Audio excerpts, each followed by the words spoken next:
Oh yeah, that's right. Thank you very much. It makes a huge difference on the waveform, trust me. Very, very good. Yeah, no, it's makes it a lot easier to edit. Excellent. Brady will be very pleased with us. Brady will be very pleased. You're welcome. You're welcome, even though actually he doesn't do the video syncing, I do it. So you're welcome, Doug. Future Doug. Future Doug. It's a future Doug problem. Yeah, on ya. Excellent. Speaking of future Doug, where do you think, our future with this podcast is heading? Is it fame and fortune? No, not at all. I think it's chronicling, which is a hard word to say, our actual hangouts. Yeah. Yeah, I mean, this is genuinely what just being around us is like anyway, I feel. Yeah, I think it's like this in essence is a semi-forced hangout of like hey, we're actually going to hang out. But I mean, in essence, it's kind of a date night, isn't it? Really? Very much so. In case we don't get to hang out again this week, we do have to record that podcast. Day nights. Yeah, exactly. So we did get Jimmy Harden from Guards of May sent us a nice little message about the fact that he's like, I enjoy that you guys are doing this because I know when I hang out with you guys, you really like to take about a million different tangents on shit. You never know where it's going to go. Yeah. Well, I think with the words. Yeah. So now what you can do is you can listen once and then in a month's time you can listen again and you will know where it's going to go and you can be a little bit more prepared for the twists and turns. Or maybe you'll just be like, I'm glad this podcast exists so I don't have to actually hang out with these dickheads. I think that's part of it as well. Just like I've been thinking I should try and organise to hang out with these guys, but they're always really busy and I could just listen to 10 minutes of the podcast and then be done with them. And then be like, oh, that's right. That's why I don't hang out with them. Yeah. This is a lot less exhausting over audio and not in person. So, yeah. Oh, well, now that's the self-deprecating humour done with. Yeah, we've done it. Yeah. You got a tune this week? A tune? A tune? Yeah, I do. So I have a hiatus for work, right? And so in my hiatus, I was talking to my friends about this the other day because we were discussing burning CDs. And, oh, God. And so this hiatus that I drive for work, it has Bluetooth, but because there isn't a Bluetooth mic connected, an external one, for some reason it's like cannot connect a phone. And so everything that I want to listen to on my phone, I can't put over the stereo. And so I'm like, right, I need to start digging out old CDs. I don't have many old CDs left because I gave a bunch away. I gave mine away, yeah. I've got some in storage up north and everything. Yeah. And so I was like, okay, well, I've got a disk drive in my laptop, but I don't even know. Like, I forgot I had it. Do they even sell CDRs anymore? Well, I'm sure they do. And if they don't, look, there'll be some little... Or have you still got like a spindle of 500 at home? No, no, I don't. I gave away all of my like hard copy media shit because I was moving so much and carrying it around everywhere. And, exactly why I did it as well. But you'll find there'll be a corner store somewhere out in Logan where there'll be a pack of them on the shelf that's been there since 2007. Exactly. Yeah. And once you like scrape the dust off with the trowel, they'll still perfectly usable. Yeah. Actually, they do degrade over time. But I wonder whether it's the data written on them that degrades or whether it's the quality of the disc. Yeah, so a blank one should still be good. True. So anyway, there's the first tangent. So I forgot my laptop even had a disk drive as well. I was editing this podcast the other day and I went to click on the D drive for my storage hard drive and I clicked on the E drive instead for my disk thing and it popped out and I nearly shit myself. And I was like, oh, that's right. This is a laptop with a CD drive, which is a relic in itself. It's got a drink holder. Yeah, that's it. It's perfect. So anyway, this all brings me to I've managed to find an old USB stick. Oh, okay. That I used to have in my Prado when I upgraded the head unit, and it had music on there that my friend gave me in high school. Oh, wow. Right? So, like back before you could stream and shit, and you have a hard drive full of music. My mate had like 30 gig worth of torrented music. Yeah, same. Wrong. Bad. Lars would hate you for that, Shannon.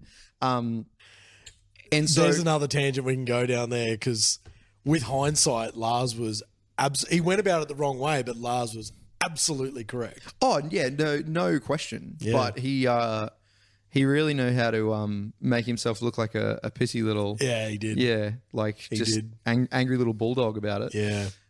So anyway, I found this USB and it has like old like Tool and A Perfect Circle on course it. it did. There's like some folders on there that are called like MISC or like called fave tracks that are like random ones that he's downloaded from torrents. Yeah. And I went back through and I found I haven't listened to for a while old Chariot album. So Chariot, amazing sort of metalcore, punk hardcore band. And I got listening to that and I remembered about there was a house show that Chariot played in Australia, probably 2011, I think. And they were playing stuff off this album at the time, but they played a show in Perth and it was a little theatre that had a cafe next to it and a door between them. And someone opened the door while they were moshing to like... Oh, no. Like the guitarist, I think, opened it to go out into like this little cafe and play some guitar in the cafe. They knocked over a bowl of pears and got kicked out. They're like, oh, you've smashed our glass bowl of pears that we've got sitting here. And so that's the final straw, not all the moshing and shit. It's the, you broke the bowl. And they're like, what are we going to do? And some guys like, come back to our house. No way. And we'll have the show there. And there's people climbing on the roof and jumping off. And they're like, this place looks like it's half under construction. So there's things getting broken. And like, yeah, it was just amazing. So my song is Back to Back by the Chariot because that was hands down the song that they played that day that just brought the roof down. It was amazing. Maybe literally. Yeah. Wow. Yeah, right.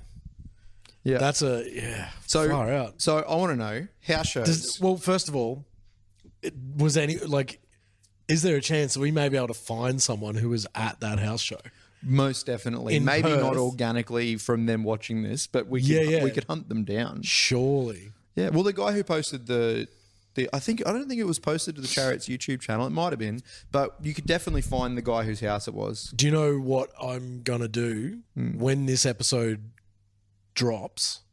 I'm going to chuck it in the UNFD social group. Yeah.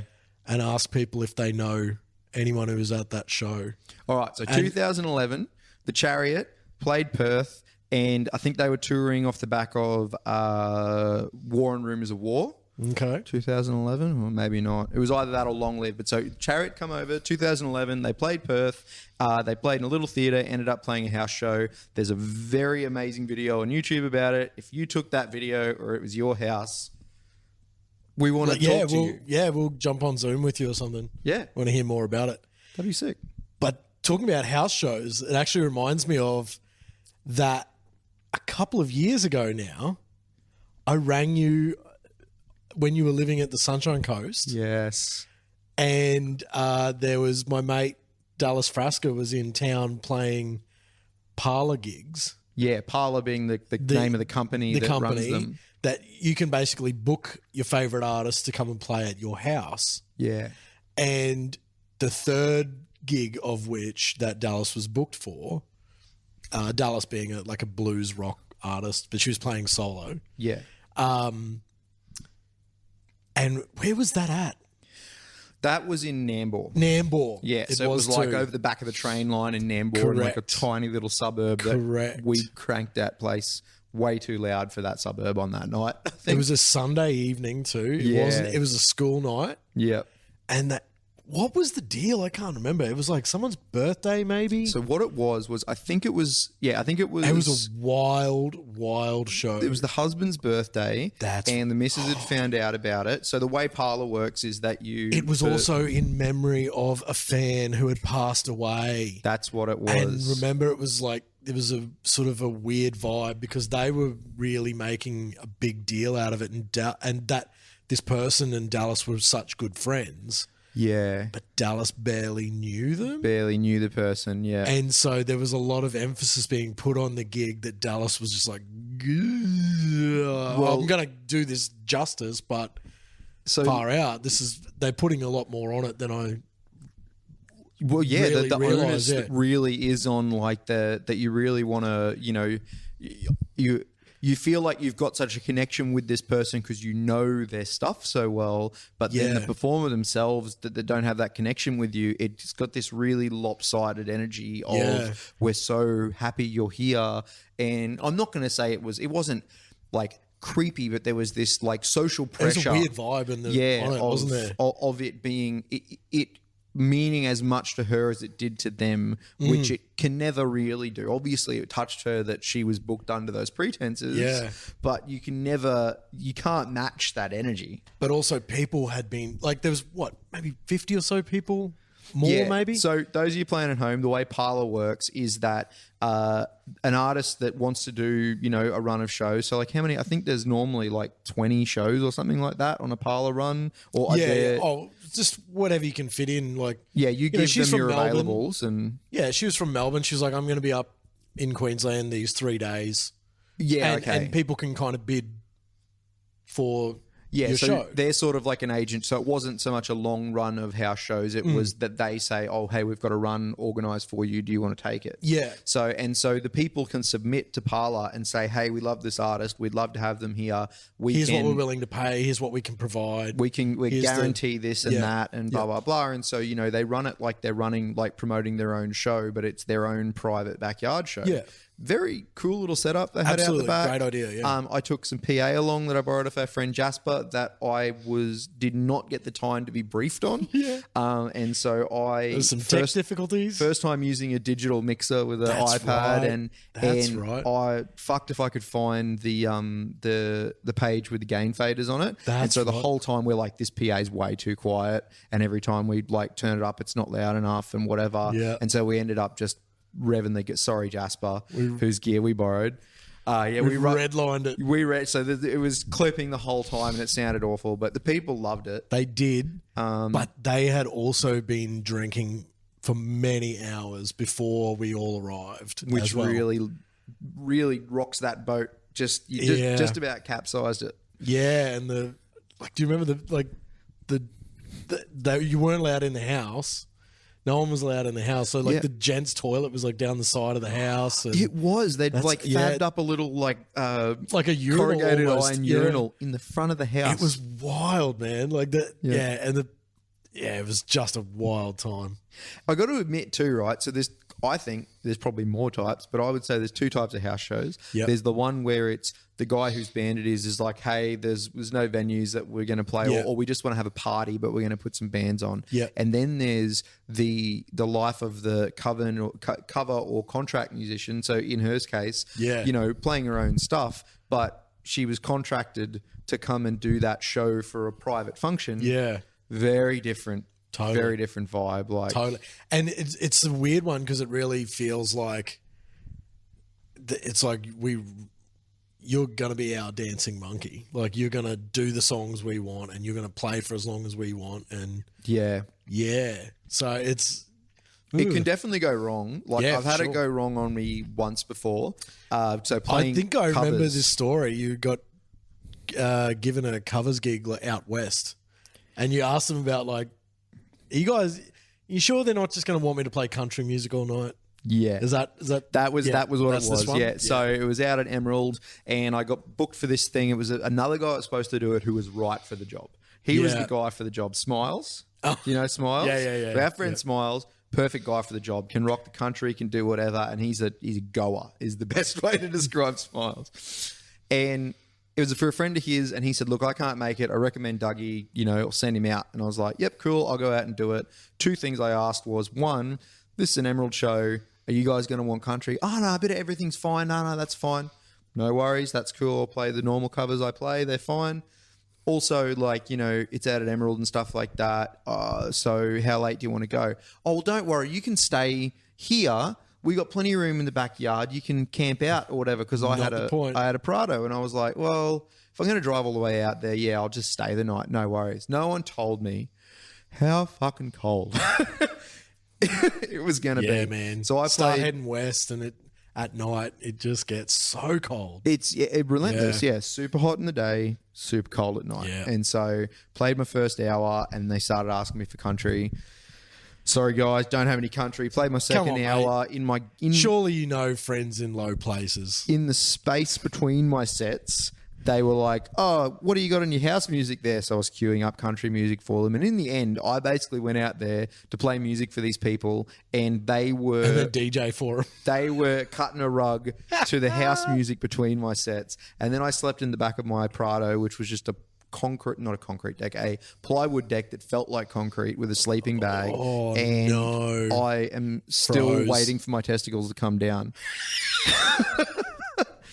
Oh, that's a disaster. Yeah, so I don't I hope you got recommend paid those. well for that one. Mate, I did, actually. Nice. I did, yeah. Nice. What's your song, Pricey?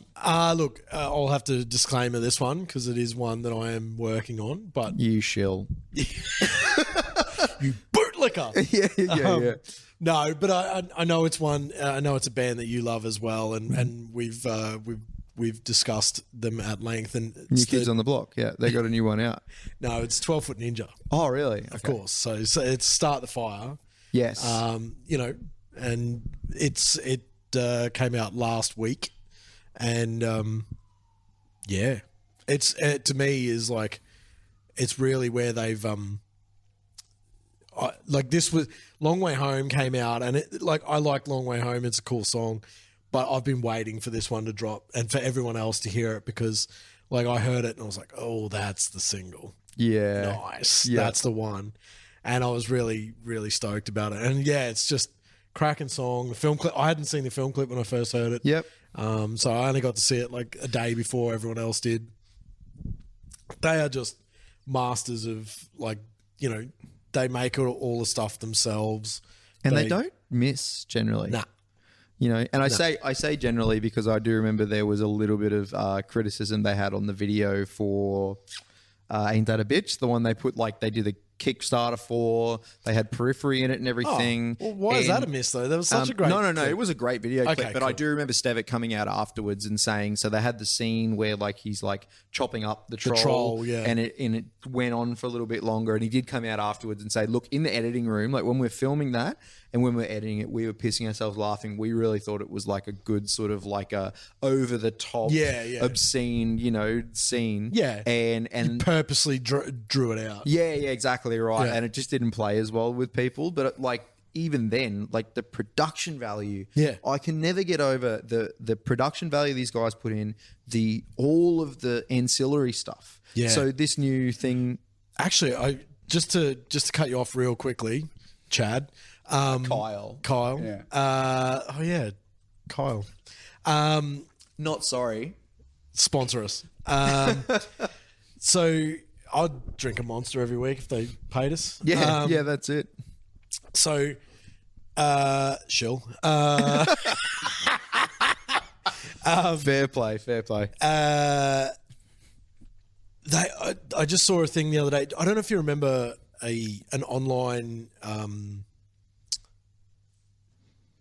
platform for raising money called Pledge Music that bands were using. I have heard of it. Do you remember it went like completely tits up and No. everyone like lost all their money that they had raised and all of that sort of stuff? Really? Yeah. So the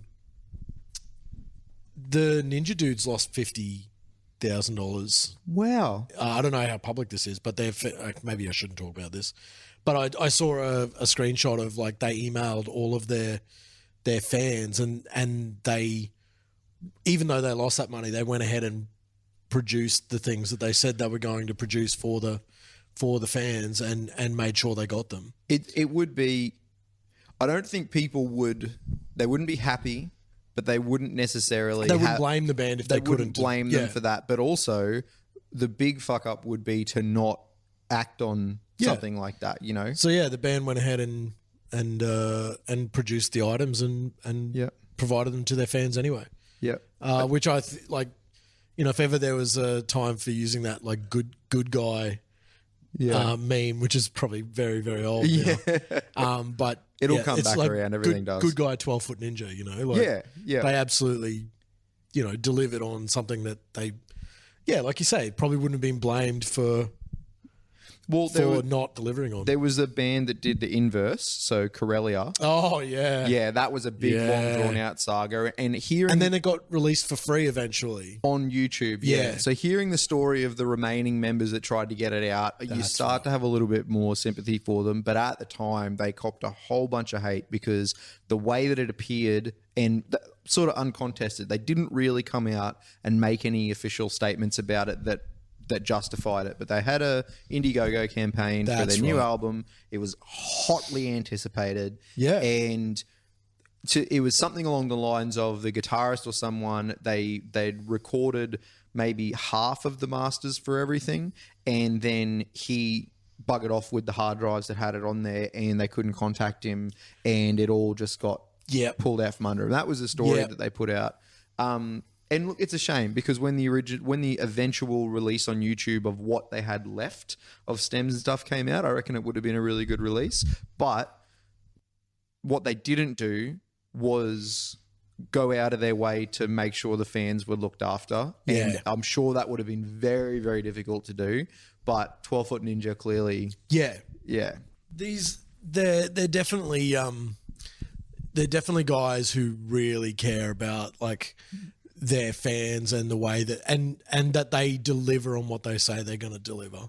Yeah. And you know, they've done that since the days of that Ain't That a Bitch film clip. Yeah. Whereby, you know, that was that at that time that was the world record for amount of money crowd funded. It was, wasn't it? Yeah. For a band.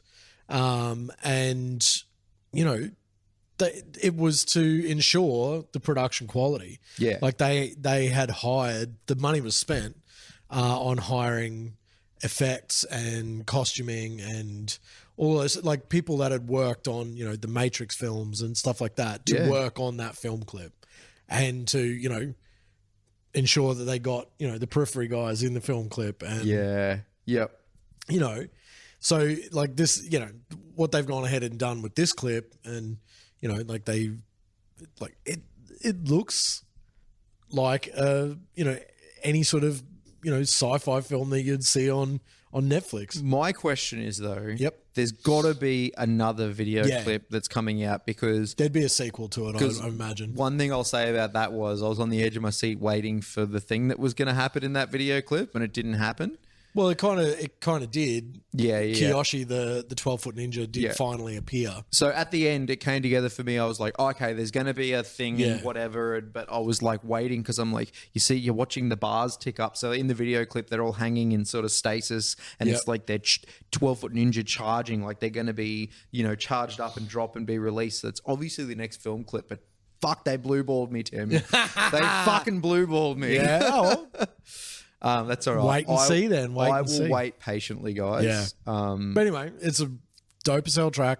Disclaimer, I'm doing PR for it. Yeah. But I'm doing it because I'm a fan. And it's a real like 80s movie, like dark synth bop. Yeah. And I think that's timely for at the moment. Yep, like that's totally. You know, Black Queen is one of my favorite like darkwave.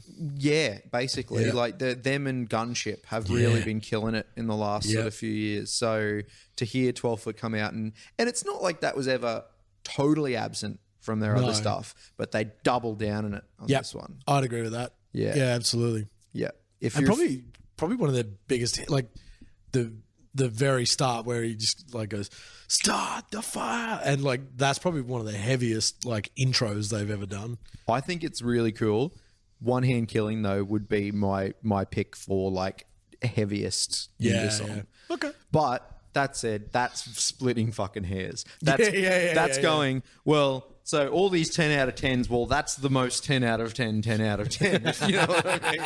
Yeah, I'd agree with that. It's just the one that tickles me. But this one's, I was like, oh, good. Because there's nothing worse than like, this band's got a new release coming out and I can't wait and I can't wait. And you wait and you wait and you wait. And then they put out something and you're like, oh. So we didn't have that. No. In the slightest. I couldn't predict that you'd ever get that from 12 Foot Ninja. It's always, I wouldn't it's expect always quality. it, but every time there's a band that I'm excited about their new release, it's always in the back of my mind that there might be an and so far they have not disappointed me. Yeah. So what's a band that has done that? Fuck. Where they've disappointed you with the... We were talking about Between the Buried and Me the other week. Yeah, so Colours was a huge album for me.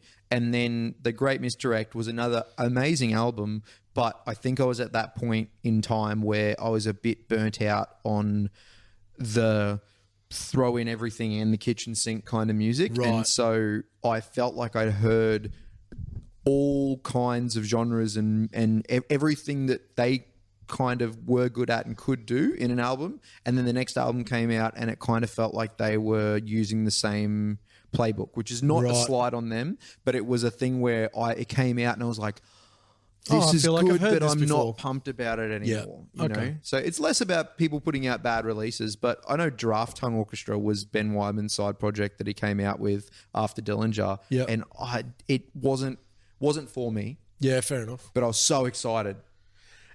On bands in that sort of vein, and I know this is another band for you that you kind of feel like can't miss, but like, you know, where do you think A Closure in Moscow can go from here? Like, because like they're kind of throw everything in, but I feel like they're less dense than a Between the Buried and Me and a Draft Tongue Orchestra and a. I don't know if this is an unpopular opinion or not, because like amongst my friends, it's definitely not an unpopular opinion. Yeah. But like, First Temple, was like, oh yes! It is almost perfection, isn't it? And then when they brought out, is Pink Lemonade the name of the album? After that, I lost pretty much everyone I know.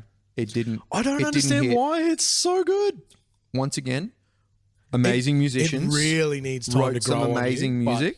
Once you do, but it's genius. The older I get, the more I come to terms with, that wasn't for me. So at the time when it came out, I was like, I don't fucking like this. But then the older I get and the more I go back and listen to it, I've seen him play a lot of that stuff live quite a lot. Still amazing music, just wasn't for me. My only regret with that record is I was kind of pissed off that The Impeccable Beast wasn't on it. The song that came out in between, the single that they released.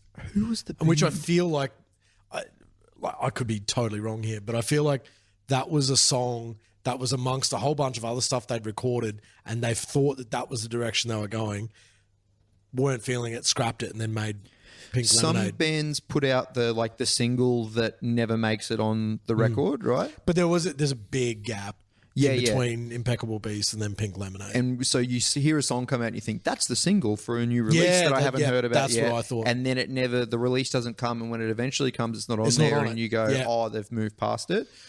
Not heavy shit, but Chance the Rapper. Yeah. I'm a big fan of Chance the Rapper. Liked all of his old stuff. And I say, all of his old stuff. I liked everything he'd put out. And then a couple of years ago, he put out his new album, which was his first official album, not mixtape. Okay. Everything before then had been like a free release mixtape, quote unquote. And he put out this album and Needle Drop, Anthony Fantano. Yep. Big fat goose egg straight out of the gate. And so, goose egg. Yeah. So I hadn't even heard the album yet, and I was scrolling through YouTube, and I got and so I don't know how familiar you are with Needle Drop, but so Anthony Fantano, his yardstick when you're looking in his thumbnails, if he's just wearing sort of any old random clothing, whatever, you don't really know what to expect. But he has a red flannel and a yellow flannel system. Oh. It by accident over the years, people started to notice when he gave a bad review, he was wearing a red flannel, and when he gave a really good review, he was wearing a yellow flannel. And I was scrolling through, and I see Chance the Rapper's new album in the name of the thumbnail, and he's got a big frown on his face and a big red flannel on, and I was like, get fucked. I didn't even listen to the album yet. And he flavored it for you. Not only did he flavor it for me, but I made the mistake because I was waiting for this album to come out so badly, and I hadn't. Was had it time pre-release or it was already out? I think it had come out, but you hadn't heard it. It was yet. First thing in the morning, and I was going to listen to it that night. Gotcha. I saw his review come up, and I saw the red flannel. I couldn't help myself, and I clicked, and I listened to the first few minutes of him talking about it, and him being so incredulous about this was one of the most promising releases that was going to come out, it's just totally, totally missed the mark. It feels like everything's gone to his head, and he's just completely, or he's had someone in his ear, and they've just fucked everything for him. Oh wow! And so I admittedly I went and listened. It colored it with that color, but I've not been able. I've not talked to anyone or being able to listen to it myself and get any other opinion than this is fucking trash. Oh no. And he copped a big lot of shit online for it and stuff, unfortunately. Really? He took it pretty well, I think. But now he started releasing music again and just singles. Right. and they've all been back up to standard. Okay. So I think it was one of those producer in the ear Right, things, and you know, got a little bit too like, oh, everything I put out's been going really well, so this will be fine. And no, That red flannel, yellow flannel system, purposeful or not, reminds me of, and this is sort of delving over into film world now, but I don't know if you've ever heard of the theory around Star Trek films and the even and odds. That all of the even numbered Star Trek films are good and all of the odd ones are shit. okay, all right. I mean, going all the way back to like the original, you know, Star Trek the motion picture. Right. So before we go any further, what's your Star Trek pedigree? And Yeah, because I mean, obviously, you know, I'm literally wearing Star Wars on my sleeve. Yeah. Obviously, Star Wars is my number one. When J.J. Abrams, chug it. I just remembered too, I was listening back to our other one while I was editing it. We do have audio listeners as well, Tom, right? So for anyone playing Dale. at home, I am drinking a white sugar-free Monster Energy. The large can. Well, I mean, they only come in a large can, don't they? I don't think they come in a small can. Why would you fuck around with a small can, mate? But it has occurred to me when I've been editing these that we do have audio listeners too, and we do a lot of expressions or like... maybe even non-verbal things. We do things, and I listen back to it and I go, I don't think that's going to play, man. So sorry, audio listeners, but in the words of the great Gus Johnson, whose podcast I do listen to quite a lot, if you're an audio listener at home, fuck you. The video's where it's at.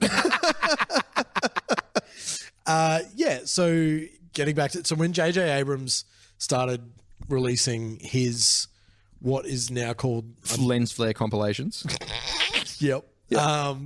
What I believe is now called the Kelvin verse. I don't know if you know, but anything that J.J. Abrams does or directs has a reference or uses the word Kelvin somewhere in it because that was his grandfather's name and he was like that. He was inspired by his grandfather, right? That's cool. Yeah. So the ship at the start of the first Star Trek film is the USS Kelvin. And it is, yeah. And you know, in The Force Awakens, Rey says, the next settlement's over Kelvin Ridge, you know, like stuff like that. And you know, and I'm certain there'd be a Kelvin reference somewhere in Mission Impossible 3, and you know, there certainly is in Alias. He used to direct Alias. Interesting turn of events too that the name also happens to kind of be not a common name that's kind of ambiguous enough that it would fit into sci-fi and it would fit into action. You know, it kind of and you know, it becomes one of those. Yeah, it becomes one of those things like in Once Upon a Time in Hollywood where you get like Leo DiCaprio, like whenever it comes up and you go, yeah. Kelvin. It's an Easter egg, you know. Anyway, so in the preparation for that, I was watching. It was coming up soon. I was like, you know what? I'm going to watch these. I'm going to get into it. But to do that, I feel like I need to go and like contextualize myself in all of the old Star Trek films. Fuck, that's a slog. Yeah, I went all the way up to like I watched all of the feature films. I didn't watch all the shows. Yeah. I didn't go and watch like all of the original series. I didn't watch Next Generation, Deep Space Nine. So when was Voyager? This? Oh man, the first Star Trek movie came out in 2009. I think. No. When did you start watching? Well, yeah, in the lead up to that. So 2009, 2010. Yeah, when the first JJ one came out. Yeah. Yeah, and which was excellent, by the way. Yeah, I love it. I mean, but I feel like I potentially love it because I didn't grow up on the old ones. I think there's a lot of the original series fans that were like, this is sacrilege, you know, because, you utilize old Spock. You utilize Leonard Nimoy in there. Yeah, it's alternate timeline. Yeah, exactly right. But which I thought was a fantastic way of like, absolutely nothing changes or is eliminated or made irrelevant by the new thing. Yeah. you're not just saying that never existed. Yeah, all the canon is still It's canon. still canon. Yep. And we're just moving into What's the- it's like a what if. It's almost like a branch of a multiverse, right? Yeah. It's literally what if this didn't happen. It's retconning, isn't it? Where they go back and they change shit. Yeah, retcon it. Yeah, they're not retconning anything. Yeah. Yeah, correct. So yeah, like I went back and watched them all. And like frankly, the odds and evens theory is actually it's pretty bang on. Yeah. And I was reminded of it today because I saw an article because I believe it's maybe 30 years or something, maybe even 40 since Star Trek 3 Search for Spock came out. And it was like, here's why the evens and odds theory sucks because the Search for Spock is rad. Yeah. Okay. But certainly Star Trek 2 The Wrath of Khan is it is the Empire Strikes Back of Star Trek movies. Like Wrath of Khan is without doubt the best. Yeah, the seminal really because the original the motion picture sucks. Yeah, it is boring as hell. Yeah, it really sucks. So like having number 2 rule has really set this theory in motion. Because the J.J. Abrams, so he did all 3 of those new ones, didn't he? Or just the first one? I think the first one, and then he executive produced the 2 and 3. Right. I don't think he directed them all. I'd never watched any Star Trek. Yeah. And I watched not even any of the new generation films? I hadn't watched any of the movies, any of the TV shows. My first introduction to Star Trek was that first J.J. Abrams movie. Yeah, and right.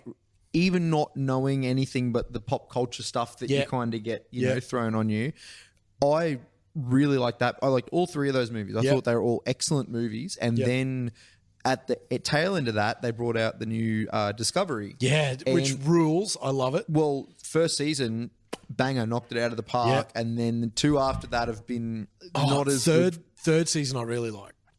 Yeah, no, second I didn't. No, third season was the one where I was like, where they go into the far-flung future? Yeah, it rubber banded for me. So, it was the first few episodes I really liked, and then... yeah, they got bogged down a bit. There's too much fucking crying in that season. Oh, come on, man. No, but the problem I have, right? You know how there's the... I can't remember what the name of the test is. It can't be just the Kobayashi Maru? That test? Is that what you're talking about? The one that I don't think that's what it's called, but the about women in movies. Oh, the Bechdel test. Yeah, the Bechdel test, right? So there's that sort of thing where there's movies now that are bucking that trend of, it isn't, if there's a woman in a movie, her only storyline or her only lines and stuff are to do with, relationships, love, and the typical... Or just to move the plot forward. Exactly, yeah. Two women have to have a conversation that doesn't move the plot forward. Yes, yeah, that's not just central to the plot. Yeah, or isn't directly about the main character. Correct, I think that's the other thing. Yeah, so it's not just we're going to have a conversation about our husbands or whatever. Yeah, correct. So that's not pertaining to this, but I think there should also be sort of with something as revered as Star Trek. Yeah, there can be emotion in it. There's not been as much emotion, I think, in the older ones as there is the new one, and that's all fine. But if you in a 5-minute increment have a crying scene, but every 5-minute increment there is a crying scene, there's too many crying scenes, because what's happening is it's not moving them forward. It's where it feels like filling time to me, right? So the crying scenes aren't. It's not that they. You're really making this out like there's just crying non-stop. Dude, go back it's and not. No, but you go back and watch it, right? There was the scene where, and spoiler alert for this, there was the episode where I can't remember her name, but the Asian actress, the Emperor Zhou. Yeah, Emperor Zhou. So I know that was Giorgio. Giorgio. I know that was her episode where she was leaving. But if you go back and you watch that, I guarantee you, every 5 minutes for 60 minutes or 55 minutes or whatever it is, there is a scene where someone's crying that does not feel earned. Stakes is pretty high at that point in the whole thing, man. That's just one episode that was like that, though. Yeah. I'm not gonna die on this hill right now. You go back and you watch a couple episodes, you let me know. But the thing that got me was the first season of Discovery was that real, like, it was bombastic and it was adventurous, but there was heart, there was emotion, there was all of that stuff, but it was all in an even balance, right? So all the columns are filled evenly, and then second and third season, it starts tipping away from story, Yeah, I didn't away like the from second season. progression, and more towards we've got to know these characters so well that instead of progressing the story, we're just going to make them all just feel everything instead of doing shit. Well, I will say that the third season, I feel, does kind of earn its heightened emotion state because every single person on the Discovery has had to make the call to leave everyone and everything they've ever known to go thousands of years into the future to a time that no Star Trek show has ever been set in. They're beyond the history of the show already. And the reason they did that was to not retcon any of the history of any of the other shows. And for the reason why, like, no one has ever spoken about the Discovery before on any other show. It had to almost be erased from history. Yeah, so true. they had to make a call that ostensibly erased them from history and put them into the future by thousands of years. So a lot of the characters have made the decision to essentially just disappear from their lives, their families' lives. I understand why they would be emotional. Yeah, but put it this way, right? If the movie Armageddon had the emotion of the final scene of Armageddon every 10 minutes for 2 hours, it did. But it did. But it didn't, though, right? Everything was heightened. There's like, oh, this is, everything busy. There's something going on. But what I'm getting at is if it's like, oh my God, no! Every 10 minutes, right? You get emotionally bludgeoned and you're just like, I actually don't care anymore. I put it to you, Armageddon did do that, but yeah, I get what you're saying. I get what you're saying. Like, it's sort of, for me, it was kind of like, oh shit. Are we going to get cancelled here, Dougie? It was kind of like you're being edged. Woo! The whole don't Google that. The whole time. But anyway, I'll put it to bed with the Star Trek thing. All I'm saying is that Discovery really let me down. Then I went back and I watched some of the Patrick Stewart era Star Trek stuff. Did you watch Picard? And Picard was great. Picard was great. Next Generation, really hard to go back and watch, I think. The show, I think the movies of the Next Generation are actually, I think, are far better than I'd love the show. to watch them, but 10 episodes of Next Generation, I was like, this is very hammy, and that's the thing. It's really corny in the show because I feel like because of the the way that TV shows used to be made, where there was a 22 episode order every season, and you had to fill those episodes, story or not, and you'd get filler episodes that were just like, often those are the ones that, you'll find that were the episodes where people agree that's where the show jumped the shark. Yeah. And, I think, as much as I love X-Files was very much the same.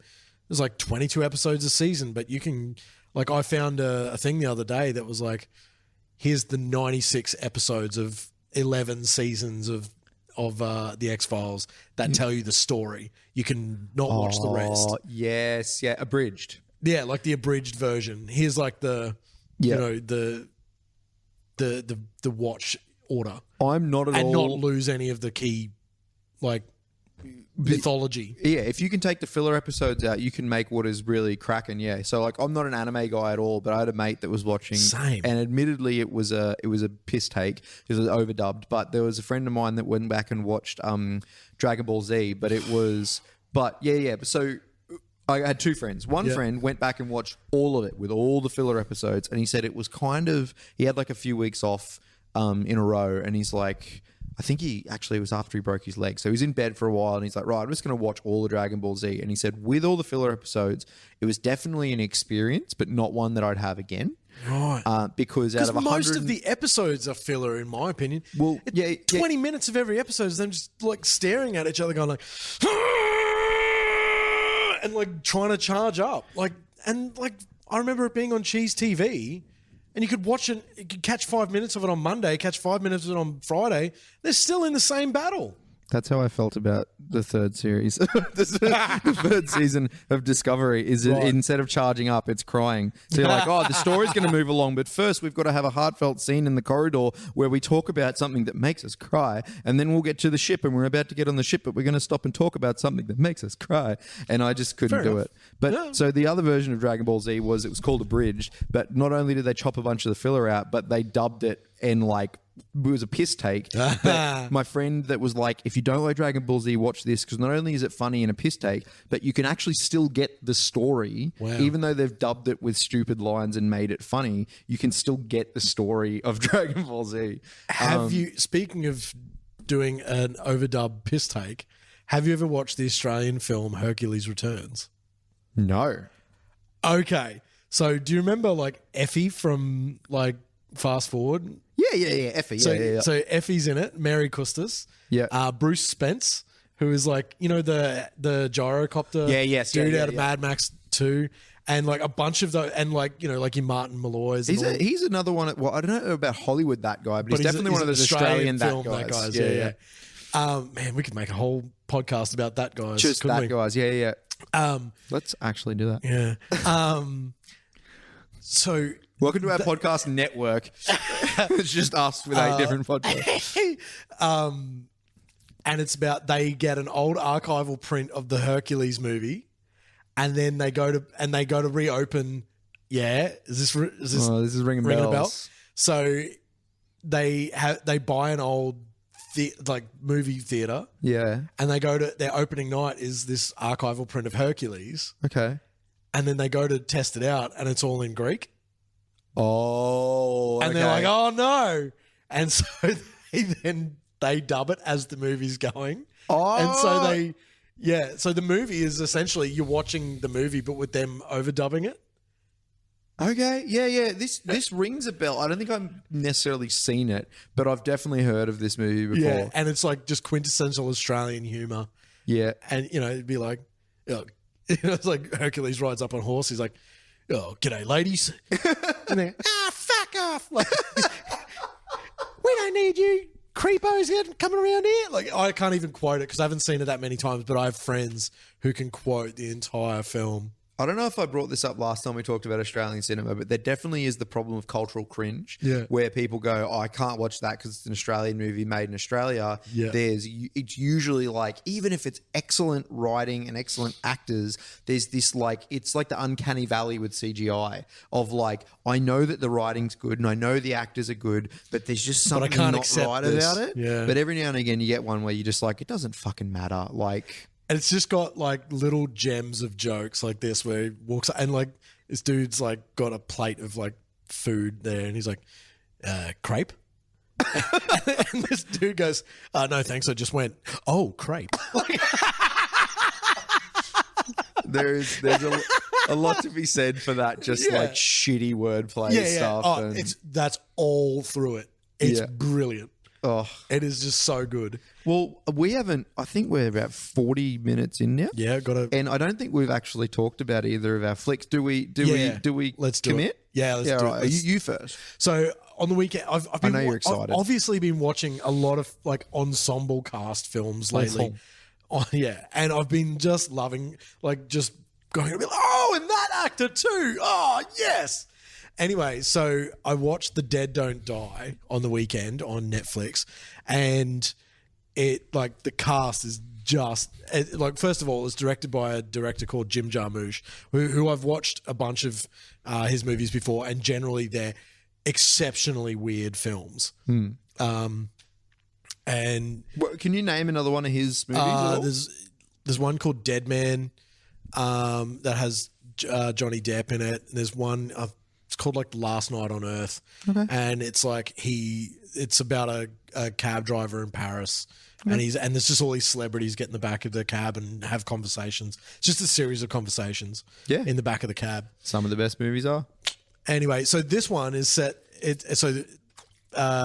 Cast is like Bill Murray, Adam Driver, Tilda Swinton, Steve Buscemi, Danny Glover, Tom Waits, Iggy Pop, RZA from Wu-Tang, Selena Gomez. Like, just keep going. Yeah, but and do going they have and any going. famous people? It's got Sturgill Simpson, who is a musician. Yeah. Yeah, he's in it as well. But they use his song, "The Dead Don't Die." Yeah, is the theme song. Yeah. And so that was the licensing fee. Was I want to be in the movie? But it's even more meta than that. Right. So the theme song plays over the credits. Movie starts. Blah blah blah. There's a scene where Bill Murray and Adam Driver go out to like check up on like their local sort of nut who lives out in the forest, who's played by Tom Waits, of course. Yeah. The local nut. Always played by Tom Waits. Yeah. And he's like real hairy and like he's just getting around in the forest. And they get back in the car and they turn the radio on and that song's playing. Right. The Dead Don't Die. And Bill Murray's sort of sitting there. He's like, why have I heard this song before? And Adam Driver just goes like, it's because it was the theme song. Was that like at the end of the movie? Was it or no? It's like the first 5 minutes. Oh, because it was the intro song. Yeah, he's like, I've heard this song before. I'm sure of it. He's like, yeah, it's because it was the theme song, like 5 minutes ago. I do love a good fourth wall break. And then like later on, they go into a shop where like people have like been killed by zombies or whatever, and sure enough, like Sturgill Simpson's CD with "The Dead Don't Die" and it's in there, and he's like, that's weird. And he like takes the time to look at it. So do you get the feeling that the movie was like that was always going to happen from the point of view of the writer? Yes. Yeah, like that was... This is what this director does. It's just like, imagine if you had a zombie movie called that and then they had why don't we write a movie? And like... they even do things like, you know, Bill Murray's been in another zombie film before. He's in Zombieland playing himself. Yeah. In that film. And like, they slow down. You saw the trailer just before. Yep. You see the bit where like Adam Driver's like hanging out the car and like cuts the zombie's head off with a machete. Yeah. That zombie that he kills is dressed in the same outfit that Bill Murray is wearing in Zombieland. Do you know what I mean? So this is just Easter egg city. Yeah, central, right? And it like... It gets... Did Edgar Wright have anything to do with this movie? Because it feels like Edgar Wright levels of just meta. It's different. It's in a different way. Yeah. They literally point it out. So like, spoiler alert, jump forward if you don't want to know. But like all the way through it, Adam Driver's sitting there, this is not going to end well. This is going to end badly. Yeah. And like at one point, Bill Murray and Adam Driver are like in the car and there's like, they're just cars getting rocked by just zombies all around them. And they finally get a moment to just like sit and kind of accept their fate kind of thing. Yeah. And Bill Murray's like, you've been saying this all day long. Why do you keep saying this is going to end badly? Why, like, what the hell does that mean? Yeah. And he's like, well, I read the script. And Bill's like, what? He's like, I read the script. He's like, what do you mean? He's like, did you get all the scenes? Yeah. And Adam Driver's like, yeah, I got the whole script. Oh. Bill's like, man, I've worked with Jim 4 times. What? Like the things I do for this guy and he doesn't give me the whole script? What is this? And so like they're talking about the film being made. Excruciatingly meta. Yeah. And then you just get this whack scene where Tilda Swinton is like killing zombies in the graveyard with a ninja sword. And then a fucking UFO just turns up and just like sucks her up into the thing and flies off.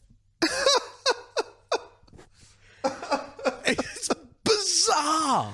It's just a weird film. Some of my favorite cinema, though, is like it's the same way that I enjoy music. I like music where instead of it just being like, oh, yep, this is I know where this is going. They've got a good riff and I know where this is going and it's just a bop and whatever like that. Like I do enjoy simple music, but music that's just got twists and turns or like oddities, things that are wrong. Like it's hard to do meta, quote unquote, with music. But every now and again you watch a movie and you go, that was just like a great prog song that I just watched. Yeah. You know, like, and that sounds like that sort of... I get the same thing out of Rick and Morty sometimes as well. Rick and Morty episodes, like some of the newer ones, are so jam-packed with like... It's a 2-hour movie they've put into a 20-minute thing. Right. They get all the tropes and they smash through all of them so quickly that it really does feel like you're listening to a song where the tempo changes every 15 seconds. You know, that kind of like a Dillinger song or something. Yeah. You may not like me for this. I've not spent any time at all with Rick and Morty. None. Dude, honestly, that's great to hear, but is it because you don't want to or because you just haven't gotten to? I've watched enough little bits and pieces that I'm like... Yeah? See, I'd have thought it'd be right up your alley. Exactly. Yeah, but it's not for you. Well, same thing like Game of Thrones, man. Like, it's not that I've had everyone in the world telling me I should watch it. Yeah. I just, like... On paper, Game of Thrones looks like it should be my show. Yeah. Like boobs and swords and magic and dragons and like science fiction. Oh, I'm going to clip that out and that's going to be the sizzle reel for this podcast. Yeah. On paper, a tuna flicker chat, boobs, swords, magic. Yeah. But it didn't. It bored me. And then like Rick and Morty and like... Similarly, and this is a very different thing, like Big Bang Theory, I hate it. I get all the jokes, but my God, that's the fucking worst TV show that's ever been committed to fucking film. I have to say, Tim, I'm so happy you said that. It's the pits. because if you'd have said to me, I don't get why people don't like Big Bang Theory. Fuck that show. Right? I hate it. I would end your life with this microphone. Yeah, I would. Fuck that show. It's like they were aiming at people like you and me. Yeah. And they went like, let's just dilute the shit out of it. You know what it is? And make it for like everyone. Because it's 2.5 Men for nerds. Yeah, because it's literally made by the same guy. Oh God, bro. Right? And so it's lit the same way. The pacing's, everything's the same. Like it's painfully unfunny. Like 2.5 Men, yeah. Yeah. It's just the guy that makes that show is painfully unfunny. But Big Bang Theory, the sitcom that's made the most money in like ever. Yeah. They're the people that came off that show are some of the richest sitcom act, like the rivaling Friends and I think surpassing Friends. And like, I really like that. There's Mayim Bialik. I really like that they went and got. The woman who played Blossom, there's a pop culture reference that like a, callback point there. Yep. But also she's incredibly intelligent. She is genuinely, a scientist and mathematician and, I think maybe even physicist. Well, but like, I really like that they did that from that perspective, but that's enough out of you, champ.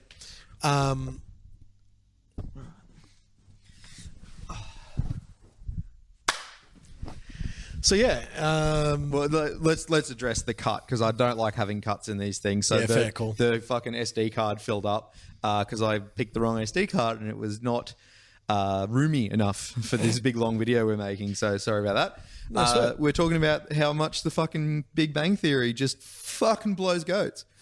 Yeah. Yeah. Anyway, I've pretty well. I like that. They've got some really clever women actors in the show and all of that sort of stuff. But it's no reflection on the cast that the show blows. Yeah, correct. Exactly. Excellent people in there, but it's a payday and good on them. They are now some of the richest people in the world. So it makes me think about Ray Romano. Yeah. Right, so Ray Romano used to be, and same as old mate Bob Saget used to be like they were kind of edgy comedians, and not edgy, but like they Tim were. Allen, Home Improvement. Yeah, they all came up and doing like the Comedy Cellar and stuff or whatever, like all these clubs, and then they get this like wholesome family kind of knockabout sitcom, and it's probably not what their peers would be super proud of them of being like, oh, like Jid's selling out.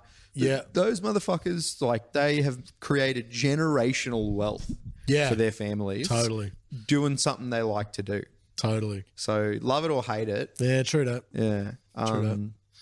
But yeah, anyway, Dead Don't Die, really great flick. And it's whack. It's whack, and I loved it. So, just watching the trailer, my favorite thing is, and I think I've mentioned this before, Bruce Willis upsets me now because it's his life. He can do what he wants with it. So like I know that I'm being butthurt, really is the term for it. But everything that Bruce Willis has done in the last 10 years, most of what he's done in the last 10 years has just really felt like he's just like, hey, are you going to pay me? Cool, I'll be here. Like Harrison Ford, Harrison Ford is like but he does good stuff, but when he's interviewed about it, he's just like, no, they paid me. I'm not, I'm not, enamored by this whole movie magic shit and people being like, oh my God, what did you think about what they did with the character? I don't care, they paid me. Whereas Bruce Willis on screen feels like he just is arrogant and doesn't want to be there. Bill Murray, on the other hand, like that's a guy who's aged gracefully in terms of like attitude. So he's not taken anything that's like super fan servicey, like gonna be over the top, like old school 80s Bill Murray, but he is very himself and it's still fun to watch. Oh yeah, absolutely. And he's still got that real, like in this movie as well, there's still just those like glimmers of Pete Venkman from Ghostbusters in there where he's just so world weary and just like, zombies. Yeah. You think zombies did this? Yeah. And he's like, like there's just those like little flashes of like, like in the prison scene in Ghostbusters when they're in there and they're looking at, you've got like, Dan Aykroyd's Ray Stantz. He's there being like really like, your girlfriend lives in the corner penthouse of Spook Central, and he's like getting really involved in and like all of the other prisoners are all looking over the like plans of the building and all that sort of stuff, and everyone's gone real quiet and everyone's real intense on this plan that Ray and Egon are putting together, and Pete just breaks the silence and goes, whoa, like he's coming, like everyone, like he just like breaks into song and everyone's like, oh, like what? And he's like, God, come on guys, like let's just keep it real here, like he just like breaks the silence and breaks the tension with like humor in every little bit that he can. And I just love that. And you've got Adam Driver playing like the straight guy, like the real like down the line, I think it was zombies, There's so much to be said though for being able to play the quote unquote straight man, the boring non-comedy dude. Because saying straight man kind of feels like a really weird term now to use. But so for him to be playing the quote unquote, not classic comedy role. Yeah, he's not the wise guy. Yeah, exactly. Yeah. But to still be really, like all the lines he delivers are still really funny. If you can do deadpan delivery of lines that make people laugh out loud, you've got it. You've absolutely got it. Yeah, there's this great scene with Danny Glover, Bill Murray, and Adam Driver. And Danny Glover's like the guy who discovers the first like dead bodies. Yeah. And Bill Murray pulls up in the cop cruiser and he's like, oh, you don't want to go in there. He's like, well, I got to. He goes in and he says like, oh, I think it was a wild animal or several wild animals. and Bill Murray walks in, he sees like the horror in there and he comes out and he's just like, it has to be a wild animal or several. And then Adam Driver pulls up in his smart car, I might add. Yeah, okay. Like, those little tiny ones? He's got one of those. And he's just this lanky dude just gets out of that. He's like, And he's like, "What's going on, guys?" And Bill Murray just sort of goes, like, just Go and have a look. go and have a look. He goes in and he comes in. He's like, "Man, that has to be a wild animal or several wild animals." And then Chloe Savigny turns up as well. Yep. She walks over. She's like, "What's going on, guys?" And they all sort of go, Nod to the yeah. and they roll the joke out again, like 4 times. And it just deadpan, just roll the joke out. Yeah. 4 times. Yeah, I love that shit. It's actually like, it could get very tedious, but just does not. You know It's what that brilliant. reminds me of? Once again, like music, it reminds me of the mid 2000s metalcore sort of song of like Acacia Strain did one called Tactical Nuke. Oh, yeah, and yeah. you get to the breakdown at the end of the song, and then it all like, you know, they do the end of the breakdown and it starts to quiet down, and then they go just like 15 BPM slower, and they come back in. Yeah. And they play the breakdown, and then they get to the end of it, and then back into the... And so you get 5 repeats of this breakdown, just keeps slower. getting slower and slower to the And point more where filthy. the last version of it just sounds like a noise generator. It doesn't sound like a breakdown anymore. It's so slow. But it's the same thing with that comedy. I fucking love comedy where you go... Family Guy when he falls over and he's holding his knee, and it just goes way too long. Yeah. And the longer it holds, the funnier it gets. Yeah. That's If you tune into it. basically this film. Yeah. Yeah. Yeah. I just have to quickly check. Hello, friends. We've got 7 minutes left on this Okay, podcast, well- Tim, because I've got the wrong SD card because I'm a dickhead. I can't remember what my movie was going to be. Oh, I do remember what my movie was going to be. Look, let's save that for next week. All right. Or we could do a 7-minute chat about it. No. I don't want to do a chat. We'll save that one. We talked about Star Trek and stuff already. It's true. So on Friday, I had a really good fucking time. So Amaze. I've been calorie counting for the last couple of weeks, and the missus was like, "We haven't been out for a while. What are we going to do?" So Brooklyn Depot burger joint. Yeah. There's a few of them around Brisbane. I was like, haven't had a burger there for about a year. I really want to go to Brooklyn Depot. Just want to tear into a burger. Yeah. So I was like, Friday night, we're going to step out and actually go out, because we usually don't go out that much because we're penny pinching at the moment. And we're like, I'm going to go out and I'm going to open the wallet and open the stomach and just fucking go ham. And so we went out and we got burgers, and the burgers were pretty good. They weren't amazing, but the feeling of anticipating that meal all week, then getting there, sitting down, having a beer, having this burger, having a chat and everything, and you're just like, fuck, this is just what it's meant to be. It reminded me This is of what life is.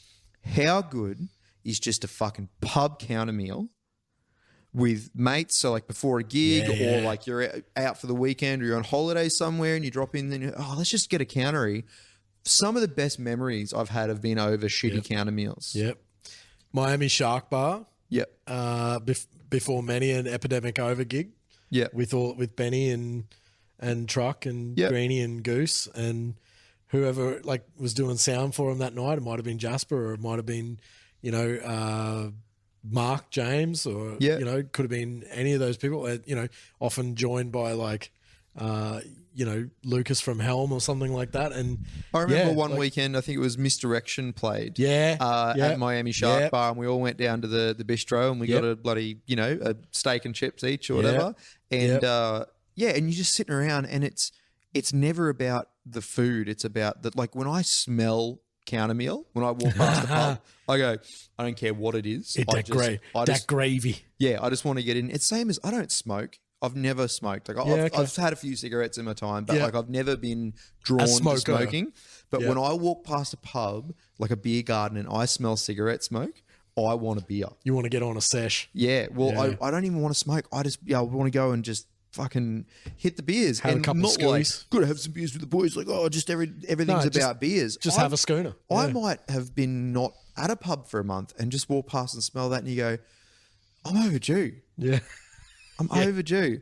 The other one that reminds me of was O'Dowd's. You used to be able to get the $5 sizzle steak with the dollop of potato and mashed potato. So Rocky Irish Bar, O'Dowd's Irish Bar. Home of the $5 steak. Yeah, Pricey used to run shows there. Quite often my band would come up and play to, there was some pretty good crowds there, but to me, I'd be like, even if we came up and we played to 5 people, at least we got our $5 steak and our rum draft. Yeah. Because they had Bundy on tap. Yeah, it was, for me, it was never about the show. It was about the experience. Yeah. Yeah. And the Friday night hour of power, dollar basics. Oh man. Yeah. No, 50 cent basics. Yeah, well, it was Rockhampton, so. Yeah. It's $2. You could walk away with 4 drinks. I remember sitting at O'Dowd's one time with some mates that were going to uni at the time, and I'd gone up on like a Wednesday and we're like, right, we're going to go out somewhere. Where are we going to go? O'Dowd's Irish Pub. O'Dudes. And O'Dudes. Yeah. And we were sitting there and we were talking about how many pubs there are in Rockhampton and how long it would take you to do a pub crawl of all of them. And we sat and we worked out the logistics of it with about 70 pubs. And that's just that's just on Southside. Yeah, right. Yeah. So how many pubs do you reckon all up there are up there? Mate, there's a lot, but there used to be a lot more. There used to literally be one on every block on the south side. My granddad used to be a guy who delivered the beers in Rockhampton, and he listed them all off for me. What the O'Dowd's used to be called the Gresham. It was a different pub, and there used to be a lot more pubs, but there are at least 15 in the CBD. Well, all I know is that I can't remember how the maths worked. I just remember we worked out if you allowed, like, say, 3 to 4 minutes at each pub. Yeah, one schooner. With someone driving. Well, no, it wasn't even that. It was like a one schooner at 70 pubs. You're going to have 70 schooners in a night. Mate, you're never going to make 70 pubs anyway. Well, so we were trying to work out how you would feasibly do that. And it worked out to something like 12 hours of like 5 minutes at each pub. Right. So for you to get out of the car, run in, line up, get a pot, throw the pot down and back into the car, go to the next one because you got to cover all that ground. Well, yeah, that's straight up alcohol. Yeah, poisoning. you'd be drinking lights, but but I just remember being at O'Dudes and being like, oh, we could do that. Oh, we could just stay at O'Dudes and and have shitty counteries and settle in for the night. Yeah, man. Yeah, it's all about that. We are gonna run out of time on this fucking SD card. That's my bad, but I think we're over time anyway, so let's call it. Any parting words? Like and subscribe. But genuinely, like, hit us with some ideas for topics and. Yeah, I've had a couple of recommendations again this week, so I'm going to start banking them up. We got to get into those. We're going to start having work. Like, we're going to have like, okay, shit, we've got to watch some movies this week. Okay, homework. Yeah. I'm okay with that too. Yeah, I'm good with that. Yeah. Sweet. All right, love you guts. Bye.